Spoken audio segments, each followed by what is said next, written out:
O Trilhas da Democracia de hoje debate as relações existentes entre racismo institucional e perseguição judicial. Os nossos convidados são dois advogados do escritório Normando Rodrigues e assessores jurídicos da Federação Única dos Petroleiros, a FUP. Eu falo com Normando Rodrigues. Seja bem-vindo, Normando, mais uma vez presente ao Trilhas da Democracia. Seja muito bem-vindo, é um prazer recebê-lo de novo. E Carlos Eduardo Pimenta, que pela primeira vez eu tenho a honra de dialogar no Trilhas da Democracia. Normando, para as suas primeiras palavras, seja muito bem-vindo.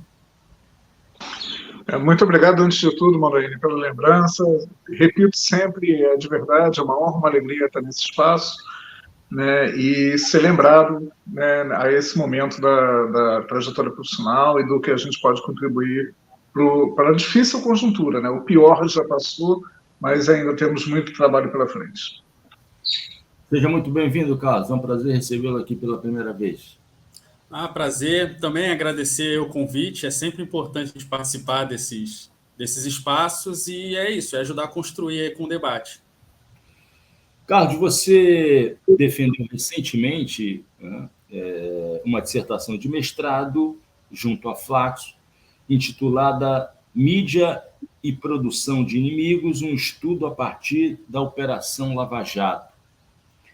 Eu lhe pediria, né, aqui não é mais a banca, então você vai ficar mais tranquilo para fazê-lo, eu lhe pediria para apresentar, resumidamente, né, quais foram os teus propósitos, quais foram os teus objetivos, que hipótese norteou o teu trabalho, a tua pesquisa, né, o teu processo de redação, de elaboração da dissertação, e como é que a tua dissertação pode nos ajudar a compreender a perseguição judicial sofrida por pessoas, na sua maioria negras, né, são quase totalidade negras, que têm a coragem de denunciar a existência de racismo institucional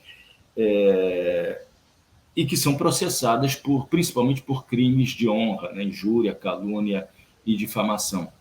E, na sequência, eu gostaria que Normando também se pronunciasse sobre essa relação existente entre essa nova fase da história caracterizada por processos do lawfare, né, e a intimidação via perseguição judicial. Por favor, Carlos. Não, então, Marco, é bem sucinto, né? Na verdade, esse tema ele saiu de uma perturbação que eu tinha na minha atividade profissional, né? Eu, aqui, enquanto no escritório, a gente presta assessoria à Federação Única dos Petroleiros e ao Sindicato dos Petroleiros do Norte Fluminense. E quando eu entrei, de fato, na assessoria desses grupos, foi justamente no período de transição, no início da Operação Lava Jato. Eu participei, por exemplo, contra assessor do Norte Fluminense a partir de 2014. Ou seja, eu peguei essa janela de transição entre as manifestações de junho de 2013 e o início da Lava Jato. Então, eu ficava muito inquieto de observar como era retratado o petroleiro e a Petrobras na mídia em si. E aí o meu tema foi justamente esse, foi o papel da mídia. Eu utilizei o jornal O Globo como exemplo, como ele serviu de alicerce, de instrumento para a prática que foi efetuada na Lava Jato. Só que isso é um pouco antes, né? A gente tem a gente tem primeiros sintomas do que vai ocorrer no futuro, né? A gente tem, por exemplo, os casos das operações da Polícia Federal que começa a dar nome, né, para aparecer mais na mídia, até o nome Operação Lava Jato, a gente teve o Mensalão. Então, todos esses nomes que são dados para essas coisas servem para poder instigar o imaginário popular. Então, a gente teve um primeiro resquício, uma primeira tentativa durante o Mensalão. Ali foi um início, ali, um embrião de tentar ver como ia ser construída essa figura. Mas depois a gente teve as jornadas de 2013, que vão completar 10 anos agora, também é um marco muito importante da democracia brasileira. E aí a gente pode... Isso aí, só esses eventos de 2013, já por si só, já servem para um debate muito maior. Inclusive, o Normando ele faz algumas análises de conjunturas que abarca isso tudo, um histórico muito melhor do que eu posso dar aqui para vocês. Mas, para finalizar aqui, a gente teve, na verdade, um ato final na Operação Lava Jato, de toda essa construção. Ali a gente conseguiu... Ali a gente não, né? A gente percebeu, a gente conseguiu verificar, observar como a mídia ela atuou incisivamente para criar essa dualidade, essa dicotomia. A gente tem um bonzinho aqui, que é o Sérgio Moro, tanto que foi divulgada, tinha fantasia, tinha... No carnaval, o maior exemplo que a gente pode pegar são os carnavais de 2015 e 2016. Você tem gente indo para a rua com a fantasia do Super Moro e, do outro lado, o pichuleco, que era o Lula, que era o carcerário, que era o presidiário, e etc. Então, Sérgio Moro ganhou, não sei se você sabe o ano certo, né? Ganhou aquele título da personalidade do ano do jornal Forbes. Foi 2016. 2016. Ganhou, ou seja, foi no pico da Lava Jato. Ele ganhou a personalidade. Então, ou seja, a mídia ela atuou muito nesse sentido, de criar o vilão e o mocinho. E isso, para a população em geral, isso ainda é muito importante. Isso mexe com o imaginário. Entendeu? Então, assim, a gente trabalha, na verdade, para construir que nem todo mundo é 100% mal e nem todo mundo é 100% bom. Sempre tem essas intercalações. Só que, para efeito prático, a gente gosta muito dessa dualidade, porque é simples de verificar, não tem nuances. Então, é só, por exemplo, a gente trazer isso para a cultura pop. Quais são os filmes hoje que têm maior bilheteria, que têm maior apelo popular, que têm maior orçamento? São os filmes de herói. Porque ali você tem um bonzinho, um vilão, e aí o bonzinho vence no final. Entendeu? Então foi construída essa narrativa a partir da Lava Jato. Na verdade, isso é histórico, né? Eu, durante os pesquisas, eu até debati muito isso com o Normando também durante. Era assustadora a quantidade de casos de lawfare, casos de mídia que eram utilizados para criar justamente essa dicotomia. A gente tem, por exemplo, o julgamento de Sócrates, tem até próprio Jesus Cristo. Entendeu? Então, assim, essa prática ela foi utilizada ao longo do tempo, mas o lawfare, o nome lawfare, ele é até recente, ele é uma construção recente. E aí os casos mais interessantes de lawfare bate com um papo que é meio... às vezes parece que a gente está repetindo, mas os casos mais emblemáticos de lawfare, eles surgem justamente no período nazista, no período fascista. Então, ali você tem muitos casos de lawfare que são emblemáticos da própria conduta dos julgamentos na época do nazismo, do fascismo. Então, é muito interessante como a gente acaba assimilando essas coisas, porque tudo isso surge de um embrião comum, que é o quê? É a prática do capitalismo, é o liberalismo. Ele cria essas situações. O capitalismo ele cria o ambiente propício para o fascismo. Ele cria o ambiente propício para o lawfare. O que a gente tem observado hoje, e a mídia a grande mídia tem uma parte fundamental nisso, é que esses instrumentos agora, do mundo atual que a gente tem hoje, a gente não precisa mais, para exercer o controle político ou o poder, de fato, a gente não precisa mais da guerra pura e simplesmente armada. A gente tem outras formas de atuar. E o Brasil foi um caso emblemático na América Latina e no mundo de como isso foi utilizado, como o lawfare foi utilizado para mudar um poder. Porque aí você vê, por exemplo, nós estávamos num regime que eu não digo não era nem totalmente de esquerda, não. Ele era um regime que ousou, um governo que ousou olhar um pouco para o pobre. Ele ousou, por exemplo, dar a possibilidade da doméstica pegar um avião, do filho da empregada entrar para uma faculdade pública. Ele não fez nem muito, para falar a verdade. Ele só ousou tentar cutucar um pouco a bolha. E aí se construiu isso, por quê? Porque a elite ela não suporta isso. Tá? E isso tem tudo a ver com a formação da nossa sociedade, que tem tudo a ver com o racismo que é perpetuado até hoje. Entendeu? Então, assim, é muito interessante como esses casos, eles às vezes parecem que é uma coisa completamente fora do contexto, mas ela está lá, ela está visível, e ela vai acompanhar a gente, e ela acompanha a gente desde o falecido Boris Falso agora, que ele fala que ele não gostava muito de usar o termo descobrimento do Brasil, ele gostava de usar o termo achamento do Brasil. Então, essa discussão toda, ela vem desde os primórdios e a gente foi levado por essa onda. E aí, quando a gente ousou quebrar um pouco dessa onda, já vem o poder hegemônico, não, aqui a carta, quem dá sou eu, e é dessa forma. Então, aí a gente entrou no fundo do poço, só que o problema é que o fundo do poço foi fundo demais até para os detentores do poder. Então, teve que ter uma quebra, né, que foi esse período do Bolsonaro. Ele foi grave demais até para os detentores do poder. Então, a gente hoje está num governo, como o Normando disse, a gente sai um pouco do fundo do poço, mas ainda tem muito para remar, porque tem uma herança maldita que foi deixada nesses anos, nos 4 anos de Bolsonaro, que vai ainda impregnar a gente por um bom tempo. Entendeu? Então, assim, o meu estudo foi basicamente nesse sentido, de tentar indicar como a mídia atuou, qual foi o papel da mídia nesse sentido, e como isso, a gente tem que observar isso, e como a gente tem que criar uma consciência crítica daquelas informações que nós recebemos. Porque esse poder, ele ainda existe, a mídia, ela não foi, e aí eu repito, ela não foi tocada pelos efeitos políticos da Lava Jato, e ela tem ganhado em todos os discursos.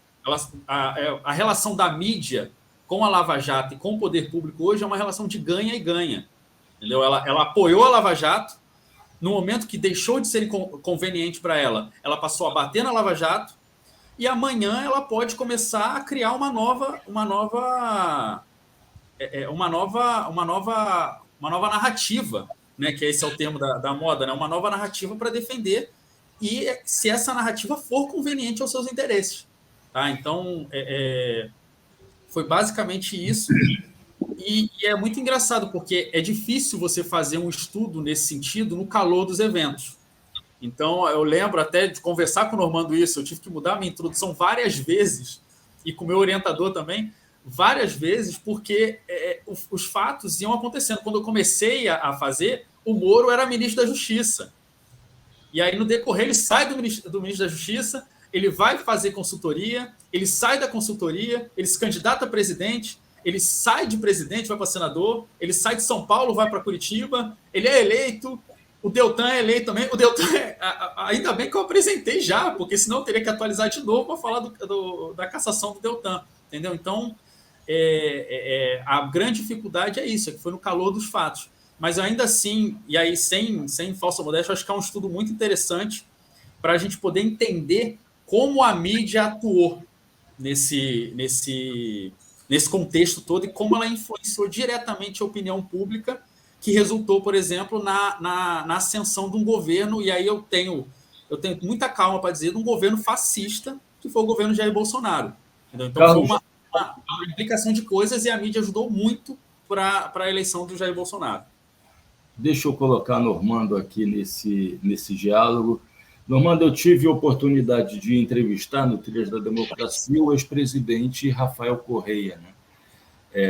E o relato dele é um relato clássico de como o Poder Judiciário foi utilizado para fins de perseguição política, né? A América Latina foi um grande laboratório do lawfare, né? O caso boliviano, o caso equatoriano, o caso paraguaio, o caso brasileiro, né? Foram muitas experiências de lawfare aqui, voltadas para blocos, né, de poder, de esquerda, centro-esquerda, que ousaram transformar as suas respectivas sociedades.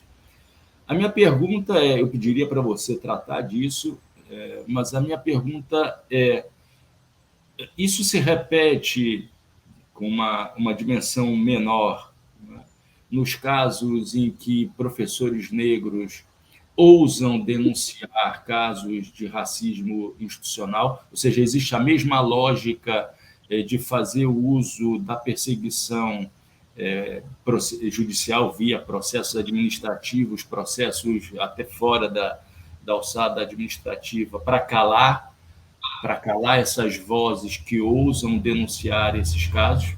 Por favor, Armando, fique à vontade para responder do jeito que você quiser. Não, eu vou começar objetivamente pela tua pergunta, para depois pretender retornar a ela.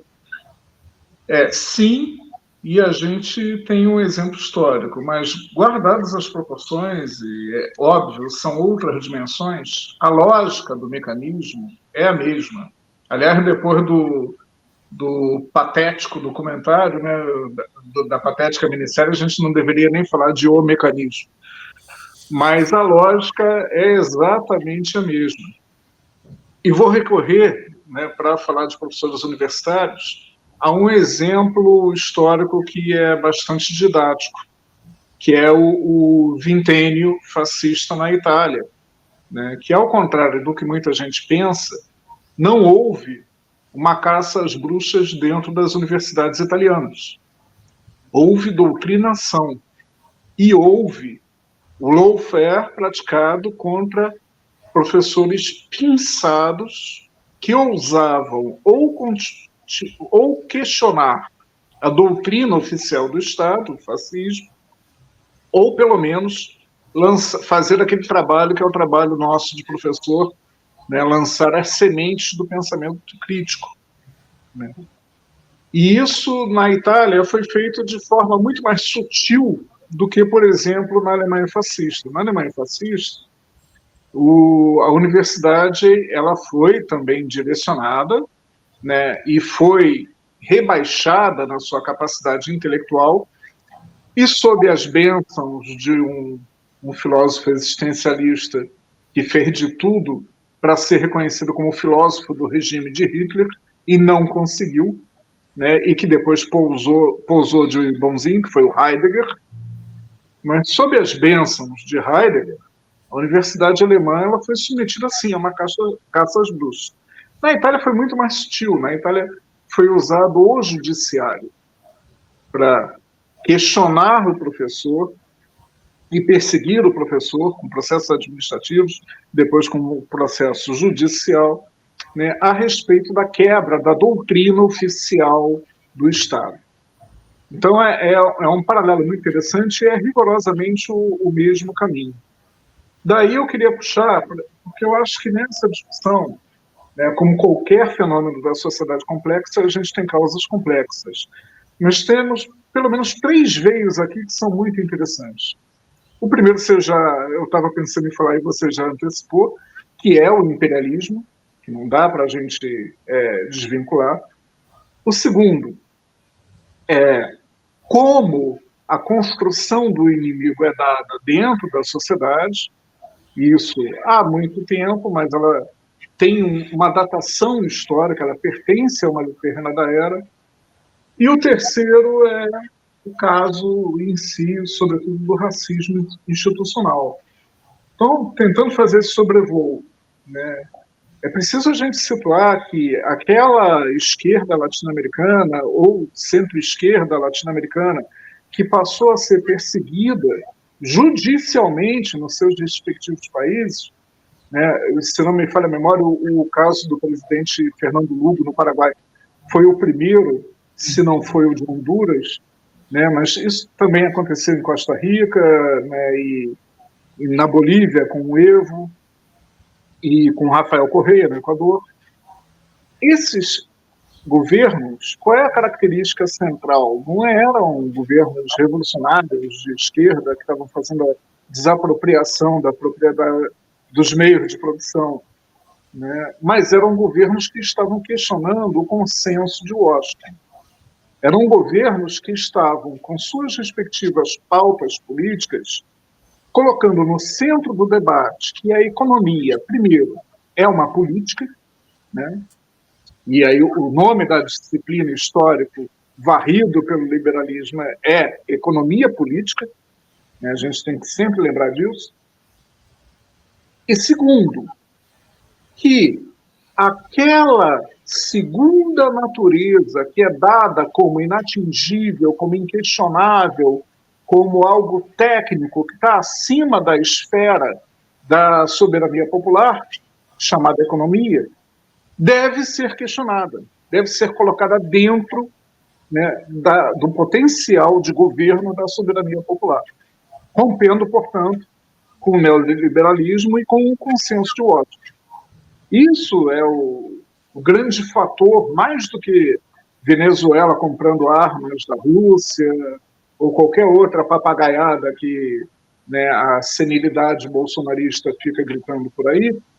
Esse é o grande fator, é o questionamento ideológico que foi feito ao consenso de Washington, a dominação imperialista de sempre, dos Estados Unidos no seu quintal, que hoje está reduzida por fatores econômicos, mas, sobretudo, a naturalização da economia.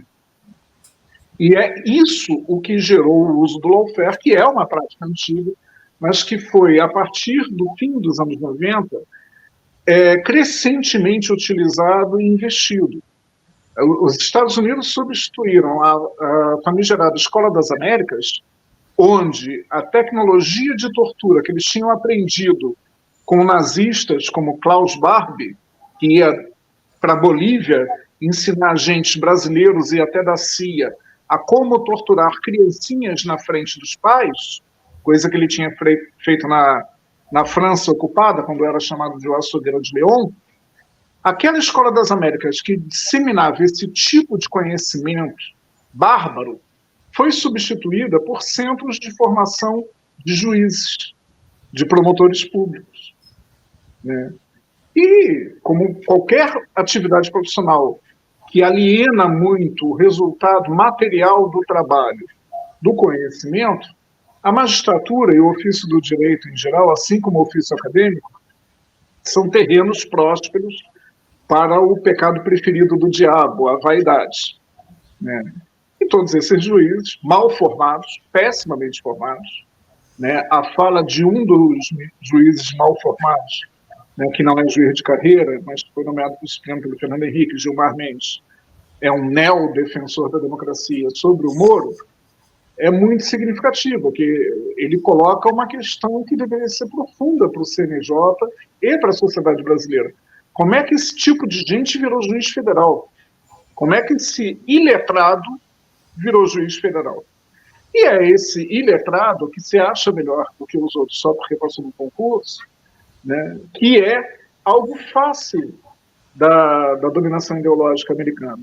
Moro é um agente do Departamento de Estado. Moro e Dallagnol, ao longo de tudo que fizeram na trajetória, fizeram a defesa dos interesses do Departamento de Estado. É muito curioso que o grande acordo judicial da Petrobras para pagar, sem ser condenada, literalmente dezenas de bilhões de dólares a investidores norte-americanos, não é feito com os investidores. Esse acordo não foi feito intermediado pelo Moro, intermediado pelo Dallagnol, não foi feito com os investidores americanos, não foi feito com quem tinha ações da Petrobras e que supostamente foi prejudicado pela corrupção detectada pela Lava Jato. Foi feito com o Departamento de Estado, com o governo americano, diretamente interferindo na Petrobras. E o Dallagnol, só para lembrar, ia ficar com 2,5 bilhões desse dinheiro, né, para uma fundação assumidamente de formação política, que ele iria gerir. É o escândalo dos escândalos. Segundo ponto, né, para além do imperialismo, é como é que a construção do inimigo está muito presente e ela é radicada, né, na nossa sociedade a partir do fenômeno da escravidão, né? Se a Europa tinha uma cultura, e tem até hoje, uma cultura antissemita muito forte, que remonta, né, aos concílios da Igreja Católica na Idade Média, mas que foi muito solidificada, apesar de todo o combate do iluminismo contra esses preconceitos, E esse antissemitismo alimentou o fascismo alemão, e em parte também o fascismo italiano, e depois, ao longo do vintênio, muito fortemente, a nossa chaga de discriminação social e étnica é a escravidão. A escravidão cunhou a forma com que o trabalho no Brasil é visto, que é um trabalho coisificado. O trabalhador não é humano, ele é um recurso, né? Assim tem a sigla do RH, ele é um recurso humano, e ele é, portanto, uma ferramenta, uma coisa, algo dispensável. E cunhou também a forma como o judiciário intervém para dominar corpos e mentes, né? Então, não é complicado.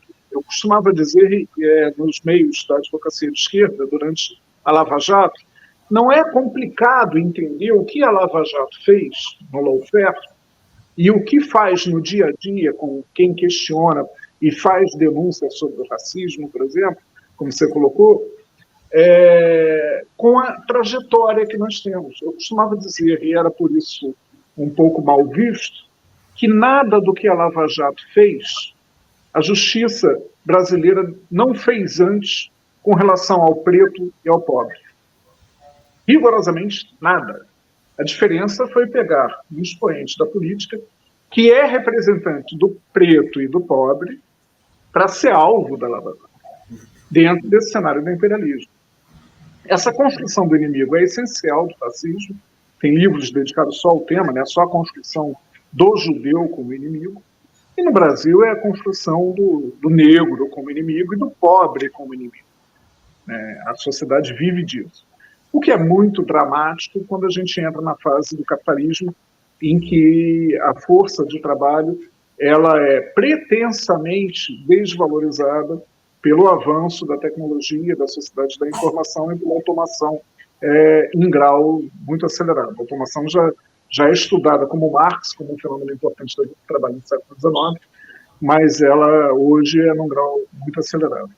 E o terceiro, para fechar, elemento que eu acho que tem conversando com tudo isso, é o racismo mesmo.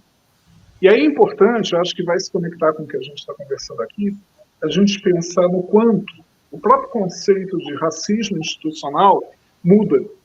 Porque quando ele surge, lá no bojo do movimento pelos direitos civis dos negros nos Estados Unidos, o conceito é cunhado em 1967, naquele clássico do Carmichael, que é Black Power, né? Carmichael e Hamilton, é um livro obrigatório para a gente pensar em discriminação e racismo, né? O racismo é institucionalizado enquanto leis, né, nos Estados Unidos, quando surge o conceito de racismo institucional. Leis que, lembrando, não só as leis de Jim Crow, que a Geórgia, o estado da Geórgia, por exemplo, queria ressuscitar agora, né, para impedir negros e pobres de votarem, né, mas, para além delas, leis pesadas de discriminação racial, raça enquanto conceito social, que inspiraram as leis alemãs. Né? Um grupo de juristas nazistas foi mandado para os Estados Unidos para estudar a legislação norte-americana, ainda em 1933, e desse estudo é que saíram as leis de Nuremberg, de discriminação contra os judeus. E nos relatórios são interessantíssimos, porque boa parte das leis americanas de discriminação racial, os fascistas alemães chegam à conclusão do seguinte: não, esse grau de discriminação com os judeus alemães não podemos fazer. A Europa não vai permitir. Vamos começar pelas beiradas. Mas estou fazendo esse retrospecto só para lembrar que o conceito está ligado na sua origem, à existência de discriminação explicitada em normas, né, sejam leis, decretos, portarias, etc. E depois ele ganha uma face muito mais sutil e muito mais danosa, porque ele não é explicitado, né? Ele é subjacente. O racismo é institucional, não no sentido de ter uma lei que impeça o acesso dos negros à universidade, mas de ter, sim, uma série de práticas sociais e de construção de mecanismos que cheguem no mesmo objetivo. E logo, ligado à cultura.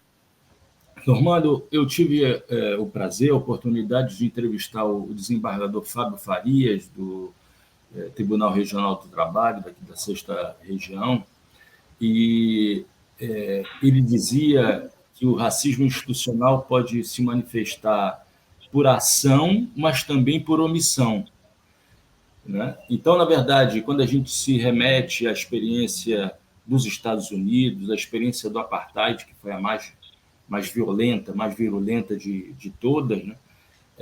Me parece que o que se manifestou ali foi o racismo institucional como ação, né? Uma ação que impedia a frequência, né, de negros a determinados espaços sociais, espaços públicos, escolas, etc. E esse segundo movimento, né, após a conquista dos direitos civis por parte do negro nos Estados Unidos, o fim do apartheid, na passagem dos anos 80, dos anos 90 do século passado, começa a se manifestar esse racismo institucional por omissão. E parece ser o caso em questão, eu falava nessa entrevista, né, de casos fictícios, né, a universidade se omitindo, e eu estou falando aqui de universidades não particulares, mas universidades públicas federais, né, a universidade se omitindo em relação a esse processo que precisa se avançar de reparação histórica em relação ao nosso passado, o nosso triste passado escravista. Normando, você havia acabado o teu raciocínio? Sim, sim. Então, gostaria de passar a palavra agora ao Carlos Eduardo, perguntando de maneira bem pragmática, Carlos, quais são as orientações gerais que você daria? Depois eu gostaria de ouvir também de novo o Normando. Que orientações gerais você daria a professores, estudantes? Eu estou pensando aqui no meu espaço, que é o espaço acadêmico, mas universitário, mas vamos pensar em outros espaços do mercado, né? Onde acontecem com frequência casos, episódios de racismo institucional. O que você recomendaria, sugeriria a negros, principalmente, né, que ousam se manifestar, ousam denunciar casos de racismo institucional e ato contínuo, que passam a sofrer, após a denúncia da existência de racismo institucional, passam a sofrer perseguições por via judicial, né? No melhor, em mais um exemplo desse lawfare que Normando disse com muita propriedade, que, na verdade, faz parte do cotidiano, né, da relação entre o judiciário e negros, né, e o povo negro no Brasil. Por favor, Carlos. São as recomendações que a gente acaba sendo bem generalista, mas que às vezes são complicadas, dependendo do contexto em que a situação se desenrola, né? Mas é sempre aquelas mesmas, façam provas, né? A função do operador do direito aqui, né?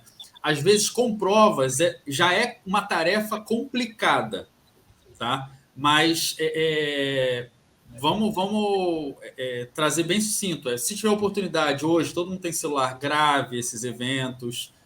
Se não é para gravar escancarado, grava áudio. Tente, pelo menos, sempre ter algum tipo de testemunha. Infelizmente, esse é o quadro que a gente se insere, né? Até para trazer uma discussão aqui hoje, né, da dificuldade que é isso. Nós temos, e como isso está tão entranhado na sociedade. A gente tem casos que, por exemplo, se extrapolam. É um racismo, mas é um racismo velado, né? A gente tem, por exemplo, os casos dos emasculados de Altamira, que é um caso histórico, é início dos anos 90, e o processo percorreu até, salvo engano, ele foi acabar em 2004, 2016. Salvo engano, foi isso. E foi condenado uma leva de pessoas porque eles tinham uma religião que eles consideravam que era uma religião que era... ele considerava que os meninos que foram mortos, eles foram mortos em rituais satânicos. Então, ou seja, criou... olha a mídia atuando de novo na criação do inimigo. Criou que toda religião que era fora do cristianismo, né, eram adoradores do demônio. Todos eles eram possíveis de fazer atos desse sentido. E aí, no final das contas, depois de muito tempo, foi descoberto que foi um cara que era um cara que estava passando por lá e ele fazia tudo. Mas olha só, condenou-se uma religião inteira. Tinha até uma senhora que tinha sido já envolvida, é uma doideira, né? Que já tinha sido envolvida em outros casos, que é o caso Evandro, que também foi conhecido no início dos anos 90, que tinha a participação até do Vacef, que ele atuou nos 2 processos como advogado de defesa. Então, assim, você vê como é que o mundo é pequeno e muito mal frequentado, né? Mas o que a gente aconselha nesses pontos para falar assim, olha, quando a justiça quer, e no interesse dela, não adianta a quantidade de provas que você tenha. Ela vai te condenar. Então, o problema maior aí não é nem a atuação da justiça. Isso que o Normando falou, é a formação de quem vai gerir essa justiça, quem vai atuar nessa justiça.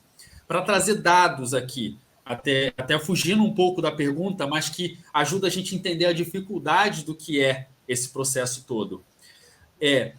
Por exemplo, hoje nós temos 513 deputados federais na Câmara dos Deputados. 135 são considerados negros ou pardos. Que foram eleitos em 2022. Esse é o recorde que a gente tem. Isso representa aproximadamente, aí matemática não é muito meu forte, mas representa mais ou menos 26% dos deputados que representam a gente na Câmara Federal. Ou seja, 26% se consideram negros ou pardos. Isso é histórico, isso é o recorde que a gente bateu até hoje, é esse. A população brasileira é composta de aproximadamente 56,1% de negros ou pardos. Então, você já tem um descompasso aí de representatividade. E aí, lembrando, são esses 26% que vão, eventualmente, aí a gente descola completamente da formação social deles, da formação política, porque tem que lembrar que a gente, até pouco tempo atrás, tinha um presidente da Fundação Palmares que falava que racismo não existia. A gente tinha um presidente que se referia a negros com peso como arroba. Entendeu? Então, é só para a gente entender o contexto que a gente está. Entendeu? E eu acho que o mais grave desse é o da Fundação Palmares, porque a gente foi gerido com um presidente que ele acreditava que não tinha racismo. Então, desses 26% de deputados negros que estão lá, a gente também tem ali aquela margem que a gente não pode acreditar que todos eles tenham consciência ou que tenham um engajamento político para alterar o quadro disso. E a gente tem que lembrar que são essas pessoas que vão criar leis, que vão criar normas, que vão eventualmente ajudar a combater ou omitir o combate. Entendeu? Então, é só para a gente ter mais ou menos isso. Então, ou seja, a gente tem uma população composta de basicamente 56% de negros e tem um Congresso e tem uma Câmara dos Deputados que tem 26%. E aí, pulando para o quadro mais visível desse racismo, no meu ver, o quadro mais visível, que é o quadro do penitenciário. Entendeu? Hoje, por exemplo, os dados do primeiro semestre de 2020, a gente tem uma população carcerária de 759.518 pessoas, com algum tipo de interação condenatória. O que é isso? É o cara que está sob custódia, é o cara que está com aquelas prisões temporárias que são eternas, e é o cara que já está condenado, já está cumprindo pena. Desse valor, 66% são da população carcerária, ou seja, da população que tem essa interação e está preso, eles são pretos ou pardos. 66%, mais do que a média nacional de pessoas da mesma consideração de raça. E desse total, 86% deles são de crimes contra o patrimônio. É o quê? Crime contra o patrimônio, contra a pessoa. É tráfico de drogas, é roubo, é assassinato, é agressão. Ou seja, 86% desse total são compostos de pretos e pardos. Não, minto. 86 desses % de presos e pardos são presos por conta desses tipos de ilícito. E apenas 0,71% foi condenado por algum tipo de crime de colarinho branco, de corrupção. Isso dá 2 indicativos para a gente, né? Primeiro, na verdade, não necessariamente significa que o negro ele é mais ou menos propício a ser corrupto. Não é isso. Isso significa basicamente o quê?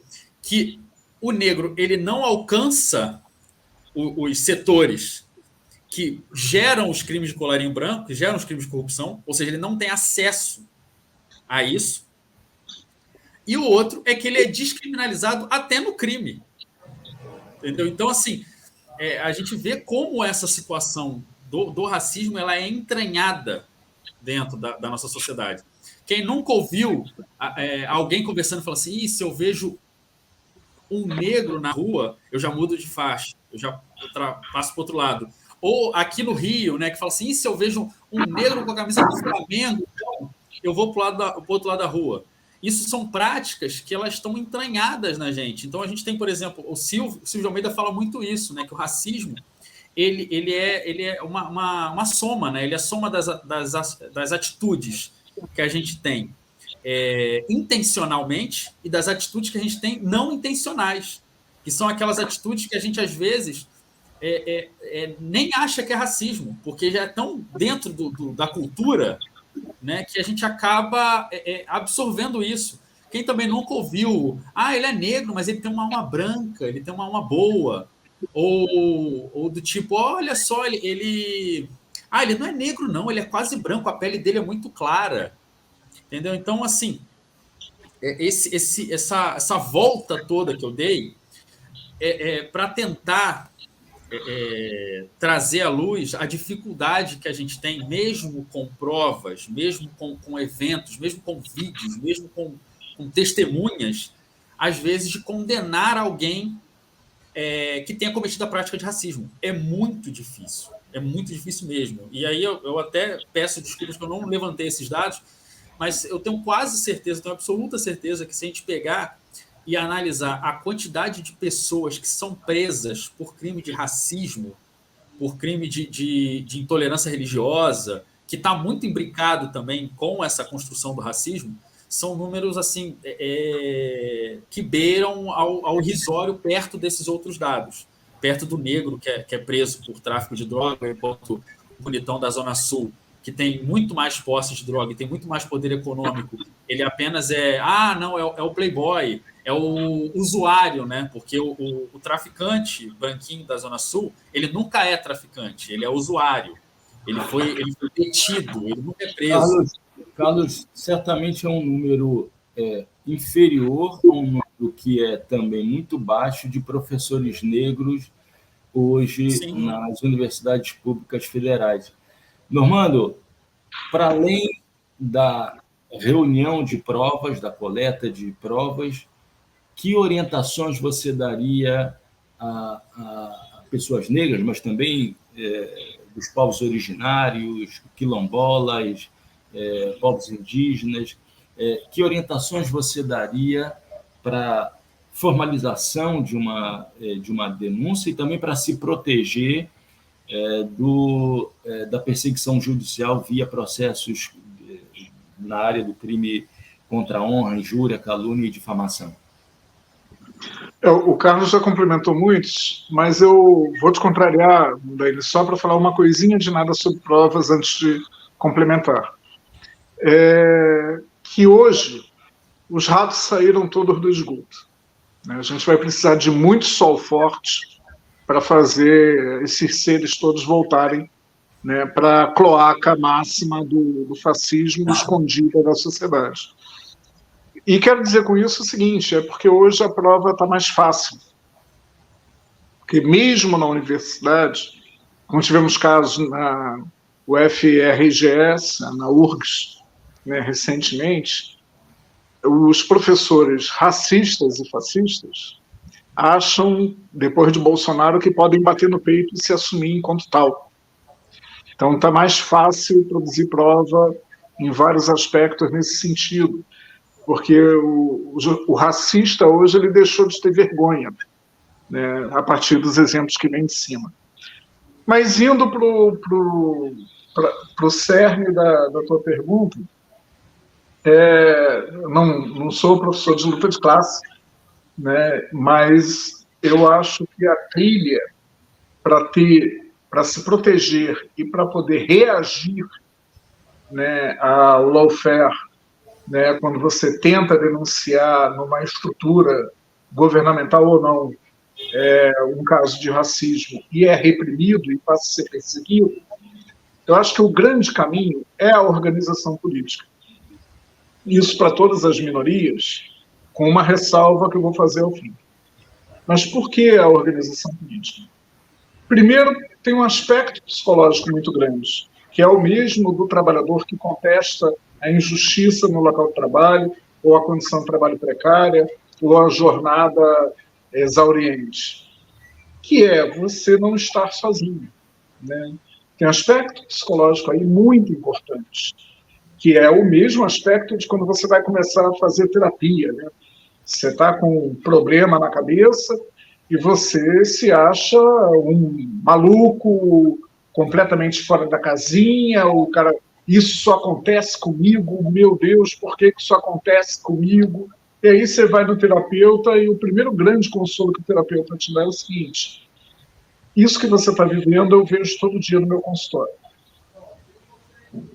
Então tem esse primeiro conforto psicológico. O segundo é o seguinte: é você emprestar proteção. É a mesmíssima lógica do trabalhador faltar ao trabalho sozinho numa greve de um só, ou trazer metade da fábrica com ele numa greve, né? Então, o caso de racismo numa universidade pública, ou de lawfare perseguindo o professor que denuncia o racismo, ele não diz respeito a esses indivíduos. Ele diz respeito a toda a comunidade acadêmica. E ele tem que envolver toda a comunidade acadêmica.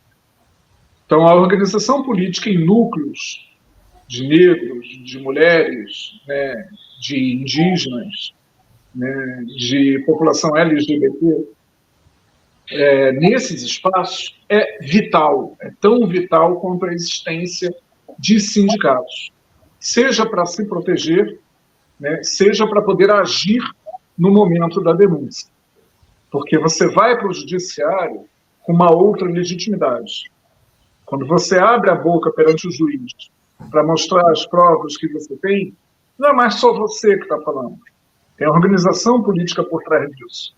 E esse é um vento que pesa e influencia o grande navio à vela do judiciário. Agora, qual o senão disso? Primeiro que, né, isso não é a resposta de receita de bolo, como eu disse no início, né? A gente está passando em todas as categorias, em todas as coletividades, em todas as identidades de grupo, por uma grande dificuldade de capacidade de organização política, característica do nosso tempo. Não vou falar sobre isso aqui. Mas tem uma dificuldade a mais desses grupos que sejam identitários.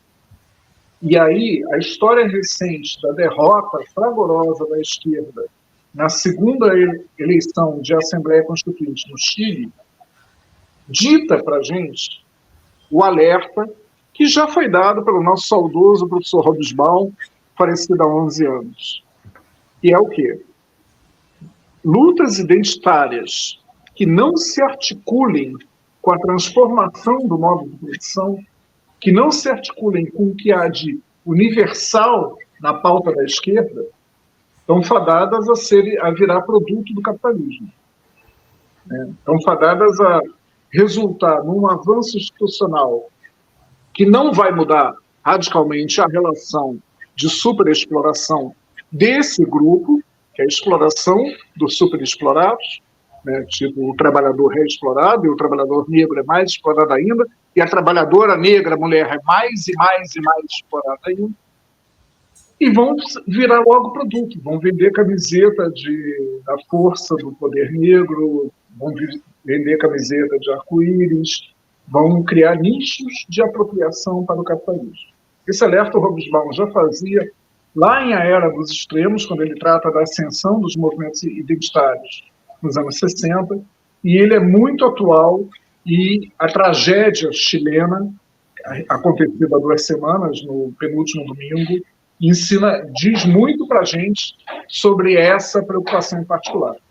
Mas o caminho, eu não tenho dúvida, com todas as dificuldades, sabendo que não é fácil, o caminho é esse, a organização política.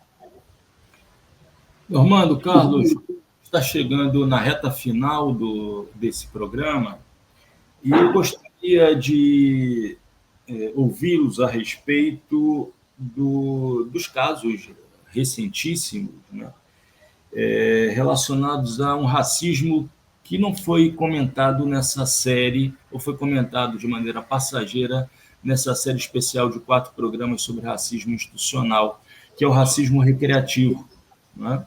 Acaba de ser cancelado, né, o humorista Léo Lins, o comediante Léo Lins, que contou uma piada de profundo mau gosto que remonta à escravidão negra no Brasil. Ele já havia sido demitido do SBT por ter contado uma piada sobre judeu, salvo engano, né? A pergunta é um tiro certeiro, né? Casos de racismo recreativo, né, podem ser criminalizados, tendo em vista a Lei K.O. e tendo em vista também a última a modificação legislativa referente aos crimes de injúria racial, identificadas como casos de racismo. Quem começa? Carlos, por favor, e depois Normando para arrematar esse nosso programa. Sendo bem pontual, a gente esse público que utiliza essa crítica, né, de não punição a um tipo de censura ou o discurso politicamente correto, não, qualquer forma de racismo ela tem que ser combatida de todas as formas, seja judicialmente, seja socialmente e seja individualmente. Cada um tem que exercer o seu papel para combater o racismo. Não tem meias verdades, não tem meias palavras, não tem caminho do meio, é combate. Não tem discussão. Esse sujeito ele já tem algum tempo realizando diversas manifestações em diversos sentidos para ofender todos quantos grupos, e ele continua se arvorando naquele discurso de eu sofro censura e eu sofro uma perseguição do politicamente correto. Não, ele sofre uma perseguição por conta dos atos dele. Entendeu? Ele foi racista, ele é racista e ele vai ser combatido como racista que é. Ponto. E todo mundo tem que ser. Normando? Muito sinteticamente, para tentar ser didático. O que é o racismo recreativo? Ele é crime. Ele se enquadra nas leis de combate ao racismo do mesmo jeito.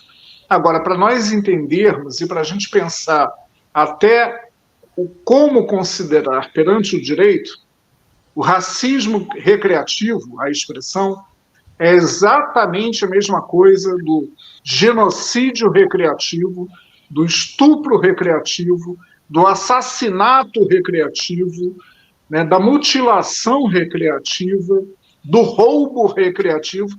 Aliás, roubo recreativo, né, a família Bolsonaro deu muito exemplo, e fica todo mundo rindo disso, né? Mas são didáticos. Eu acho que o clã se destina, está seriamente comprometido a gabaritar o Código Penal recreativamente. Mas o fato de ser recreativo não deixa de ser crime. É crime, tem que ser tratado como tal, judiciária e moralmente. Bom, para as considerações finais, Carlos Eduardo e Normando. Carlos, por favor. Na verdade, minhas considerações é agradecer de novo, né, a participação e propor, estou disposto aqui a continuar, acho que esse assunto ele é importante, ele tem que estar sempre sendo discutido, né, porque sempre fatos novos acontecem, sempre novas abordagens, mas eu acho que o fim é o mesmo, né, o fim é o combate ao racismo em todas as suas modalidades. e é reforçando essa última abordagem que o Norman deu, né? O combate ao racismo, ele tem os aspectos legais, mas o mais importante é a construção dessa coletividade. Sozinho é muito difícil, é um caminho muito árduo. Então, o caminho coletivo ele é sempre o mais